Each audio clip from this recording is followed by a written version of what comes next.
Bueno, buenas tardes. Muchas gracias, William. Antes de iniciar, pues claramente externar mi agradecimiento al INIF, que ya el otro día también lo hice, ha sido un poco maratónicas estas jornadas, al menos para mí. Un agradecimiento también a su director, al doctor Sergio Rojas, por la invitación a presentar el libro.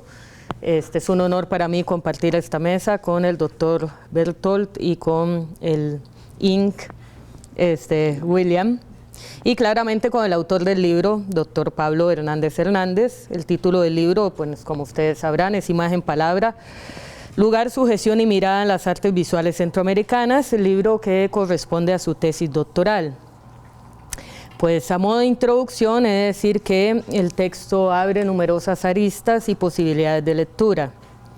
Esto hace que tenga una riqueza particular, ya que se intersecan problemáticas relacionadas con el arte y su estatuto, la política, la historia, el territorio, en conjunción con lo que el autor quiere aportar. Un análisis de la relación entre imágenes y palabras, no solo entre sí, sino con eso que se expresa a partir de un cuerpo que habla y produce imágenes, que mira y escucha, que es a su vez mirado y escuchado a través de la obra, y que interpelado por lo anterior, produce una red de sentido que se inscribe en un tejido sociosimbólico particular. Un sujetos que se narran, creando imágenes de sí y de los otros, narrando imágenes o imaginando con palabras, aquello que se les escapa, que es la verdad de su historia, de por qué del sufrimiento y del porqué del desgarre social. Pablo construye su problema de investigación a partir de una premisa inicial, que marca el tono del libro en su totalidad, la subversión, o por qué no decirlo con un cierto gesto de corte de constructivista, de la distinción entre la imagen y la palabra, de esa aparente separación entre lo visual y lo verbal, misma que se desborda una vez que se pasa de la conjetura o especulación teórica al espacio de la experiencia, aquel en el cual las cosas nunca están separadas, sino que se cohabitan, se copertenecen y se anudan. Lo anterior puede ser leído desde el psicoanálisis lacaniano, que piensa lo imaginario, lo simbólico y lo real como anillos entrelazados, que operan simultáneamente y tienen por efecto ese extraño lugar perceptual al cual llamamos realidad. De esta manera, el autor guía a los y las lectoras por una exposición crítica acerca de las diversas tradiciones que han intentado argumentar la separación entre imágenes y palabras, pasando desde la antigua Grecia hasta la modernidad europea, en las cuales se pretende establecer límites precisos entre la una y la otra, como si nuestro pensamiento fuera o estuviera compuesto únicamente de palabras o de imágenes, como si una palabra no evocara una imagen, o una imagen no evocara palabras. En esa tensión, que parafraseando a Foucault, el autor denomina una dialéctica inestable, se pone en juego no solo elementos de carácter teórico, sino políticos. Es decir, que el estatuto de primacía de una sobre la otra responde a configuraciones ideológicas determinadas, las cuales a su vez podrían ser pensadas como expresiones de un orden simbólico determinado.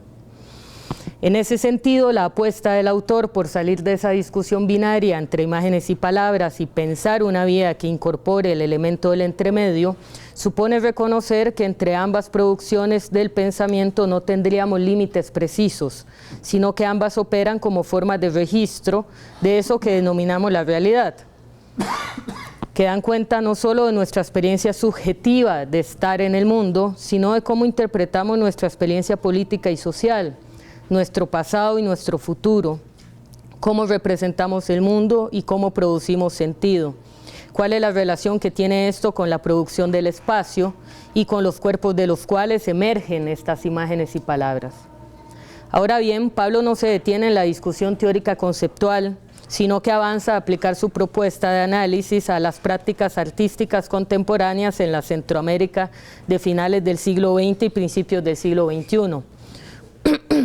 En las cuales se pone en tensión las formas de representación y presentación de cómo nos pensamos desde nuestros lugares situados, cómo esto tiene que ver con la memoria y la política, con las formas de poder y con lo que puede ser dicho y visto. No me detendré a hacer un análisis pormenorizado de las obras que Pablo analiza, no solo porque no es mi área, sino porque además supuse que iba a ser materia de las otras intervenciones. Empero, sí me interesa destacar el vínculo estrecho que existe entre las palabras e imágenes que pueden ser circuladas en un determinado espacio y tiempo y las subjetividades que se construyen a partir de estas. Es claro que el lenguaje contiene en sí mismo una historia de encuentros y desencuentros, de disputas por la palabra o la imagen adecuada. En pocas palabras, el orden simbólico nunca está completamente fijado y por ende muta, a veces de forma acelerada, a veces pareciera que no pasa nada. Este país es muy particular en eso. Centroamérica es una región sin duda de contrastes, en las cuales habitan múltiples preguntas e intentos de respuesta, profundos desgarres en el tejido social a partir de la apuesta necropolítica que parece caracterizarla, mismos que se pliegan y repliegan cada vez que un sujeto hace suyas o rechaza esas imágenes creadas o esas palabras con las cuales la política pretende que nos narremos. Esto lleva a plantearse varias preguntas, las cuales no pretendo contestar de forma conclusiva, pero quisiera marcarlas como líneas de fuga que se abren a partir de pensar esta obra como parte de un entramado rizomático, a sabiendas que el autor es un asiduo lector de Deleuze. ¿Cómo nos interpela lo que miramos? ¿Cómo lo que vemos está sujeto al poder? ¿Cómo establecemos lo imaginable o lo decible? ¿Cómo opera la carga histórica asociada a las palabras, imágenes y lugares cuando éstas circulan? ¿Cómo aquellos que vemos y escuchamos, lo que producimos y lo que decimos, está marcado por esa escandalosa singularidad que se produce entre lo político y la psique? Es en esta última pregunta que quisiera detenerme. Al igual que Will se basó en su posición ingenieril, yo me voy a basar en mi posición psicoanalítica. Si bien pude abordar el texto desde una perspectiva propia de la teoría política, de la ideología o de la historia de la región, he tomado la decisión, a partir de lo que el texto produjo en mí, de abordar el problema relativo a la imagen-palabra desde la función que tiene la imagen y la palabra para el psicoanálisis. Empecemos por una de las citas más conocidas de Lacan y más refriteadas. El inconsciente está estructurado como un lenguaje. Esto nos indica la dependencia radical del sujeto al orden simbólico que lo inaugura como tal. Es decir, no habría sujeto sin palabra. Palabra que a su vez es dicha por el otro, que además nos marca, somos hablados por el lenguaje. Ahora bien, esta dependencia radical con el otro no se inicia ni se acaba con el registro de lo simbólico, sino que se anuda con la dialéctica inaugural en la cual el sujeto se reconoce a sí mismo en su imagen, a partir de la mirada de un otro, que se descubre a partir de su mirada, descubrimiento que es recibido por ese niño o niña con júbilo, porque le otorga una coherencia ortopédica a aquello que antes era pura desorganización. Esto nos da una pista de por qué producimos imágenes. Desde Lacan, la identificación con la imagen brinda las condiciones de posibilidad para la posterior identificación simbólica, en la cual el niño o la niña adviene al orden del significante y queda atrapado para siempre en ese juego. Tiene que hablar. El niño o la niña ingresa en un drama cuyo empuje interno precipita de la insuficiencia a la anticipación, ya que a partir de la primera identificación, que es espacial, puede dominar esa imagen que anteriormente se pensaba de forma fragmentada, deformada y separada hasta constituir una forma que Lacan denominaba ortopédica, una unidad ideal, imago salvadora, de la cual queda prendado, la cual no es nada sino como una gestalt, es decir, una forma que sin duda es más constituyente que constituida, bajo una simetría que la invierte en oposición a la turbulencia, movimientos con que se experimenta a sí mismo como animándola. Otra consecuencia fundamental de la conquista de la imagen es la estructuración del sujeto del moi y más aún del je, términos bajo los cuales Lacan procuraba explicar la escisión fundamental que se produce en el sujeto como consecuencia de la dependencia de la imagen. El moi, yo sustantivo, ya que en español no tenemos esas distinciones, le corresponde al sujeto del enunciado en tanto es el sujeto del deseo, y el je, que sería el yo formal, es el sujeto de la enunciación, es decir, el yo de la enunciación que se fija en el orden del discurso tiende a ocultar cada vez más al sujeto del deseo. y esto establece una objetivación imaginaria del sujeto, el cual no tiene otra escapatoria que identificarse cada vez más con los diferentes representantes que lo actualizan en su discurso. Yo soy tal, yo soy lo otro, yo soy ingeniero, yo soy psicoanalista. Esos representantes, a su vez, provienen de un campo sociosimbólico determinado, en el cual conviven de forma coetánea la historia, la política, la cultura y el territorio. ¿Qué significa decirse ahora soy sandinista? ¿Qué significa haberse dicho en su momento soy sandinista, o soy parte del farabundo, o soy feminista? Para Lacan, ese yo que actúa formalmente es simple y sencillamente un significante, es un indicativo, que en el sujeto del enunciado designa al sujeto en cuanto que habla, designa al sujeto de la enunciación pero no lo significa. Por consiguiente, la función de reconocimiento de sí mismo siempre va a estar marcada por una ruptura, una falla que se produce desde el primer momento en el que el sujeto se aliena a la imagen en el espejo. El reconocimiento de esta operación psíquica hace que Lacan separe la mirada del acto de mirar.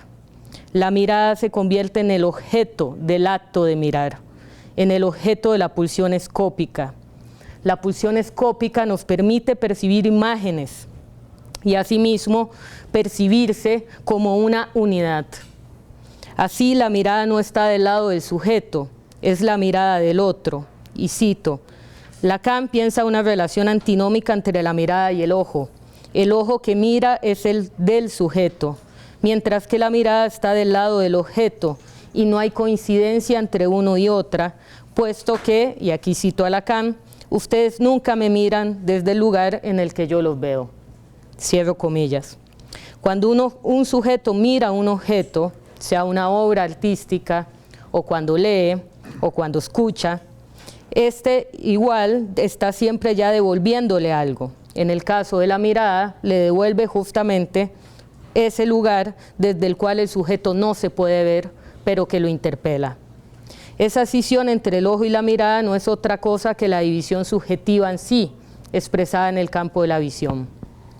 Esta operación psíquica fundamental aparece referida en la obra de Pablo en múltiples ocasiones. Cito una de esas, cito a Pablo. En este espacio, que no se encuentra ni en la obra ni en el sujeto que la observa, sino en la imagen palabra, lo que miramos nos mira, la palabra nos mira tanto como la imagen, y de esta manera nos interpela sobre la evaluación de nuestras formas de mirar. Cierro comillas. En esta relación éxtima, porque no es solamente íntima, sino es una exterioridad que aparece como íntima, entre el objeto que creamos y lo que nos devuelve, queda clara la estructura de la obra de arte como aquella que construye alrededor de un vacío fundamental, mismo que habita el sujeto en su tragedia individual. Por su parte, así como cuando hablamos con un otro semejante, sentimos que su mirada nos soporta, la palabra, función de la voz, puede ser un soporte, una forma de inscribir, de poner en el afuera aquello que agita en el interior del sujeto. Las palabras producen efectos insospechados, una palabra amable o una palabra cruel, palabras de consuelo, de amor o de odio, de rechazo o de inclusión. Así podemos pensar la imagen palabra junto con Moss y Lévi-Strauss como una forma de intercambio simbólico, de un don, un regalo, como un pacto que asigna roles tanto al emisor como al receptor. La palabra es una invocación simbólica que puede crear un acto que puede acercar al sujeto a la verdad de su deseo.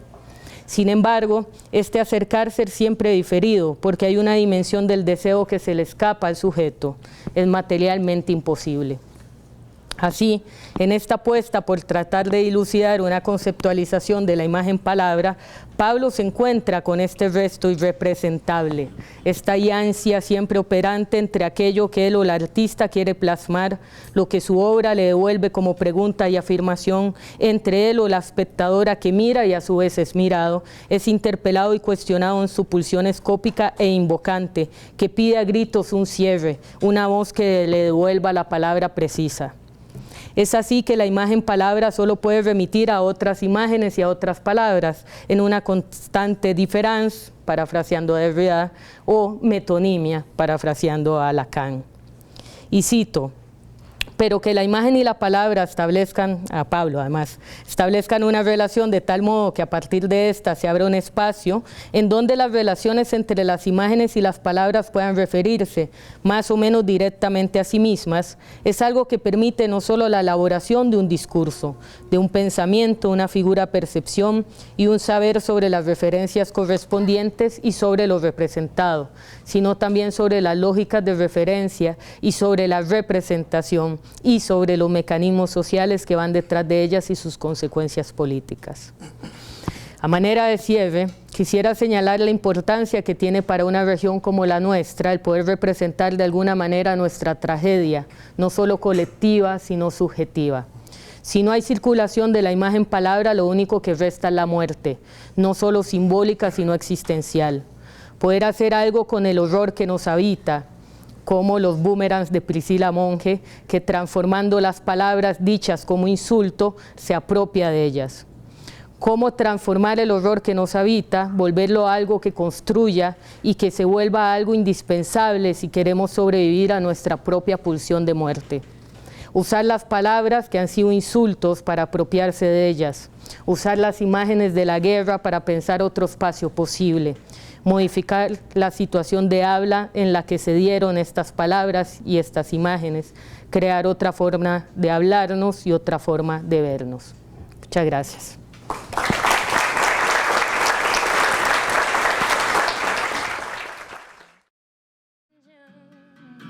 I said that's life.